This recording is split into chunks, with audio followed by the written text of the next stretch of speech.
آج ہم سینیٹائزرز حاصل کرتے ہیں اور ہم اینٹی سیپٹکس ایسی حاصل کرنے کی کوشش کر رہے ہیں، جراثیم کش ادویات لینے کی کوشش کر رہے ہیں کہ شاید ہم سے یہ وائرس دور ہو جائے۔ میرے محترم بھائیوں، میں آپ کے سامنے شرعی سینیٹائزر پیش کرتا ہوں، شریعت کا سینیٹائزر پیش کرتا ہوں۔ سب سے پہلی بات، قرآن کریم میں اللہ رب العالمین نے شریعت سینیٹائزر کا، شریعہ سینیٹائزرز کا پہلا اصول بیان کیا ہے۔ حلال کھاؤ، پاکیزہ کھاؤ، حلال اور پاکیزہ کھاؤ۔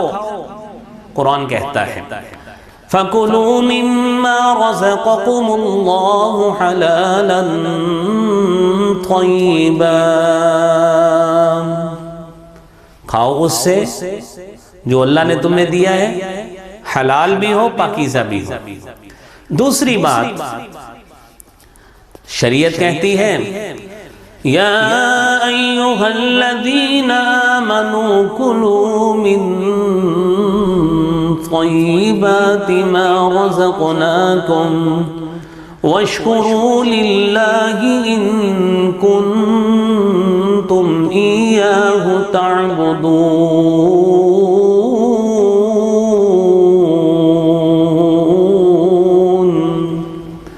اے ایمان والو، ان پاکیزہ چیزوں سے کھاؤ جو ہم نے تمہیں دی۔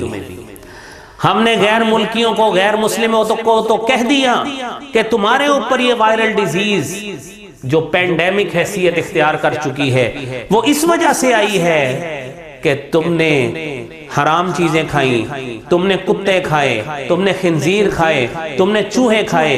میرے محترم بھائیوں، سوچنا چاہیے کہ کیا ہم نے ناجائز منافع خوری نہیں کی؟ وہ ماسک جو 5 روپے کا تھا ہم نے 50 کا نہیں بیچا، تو آیا ہم نے طیب اور حلال کھایا ہے؟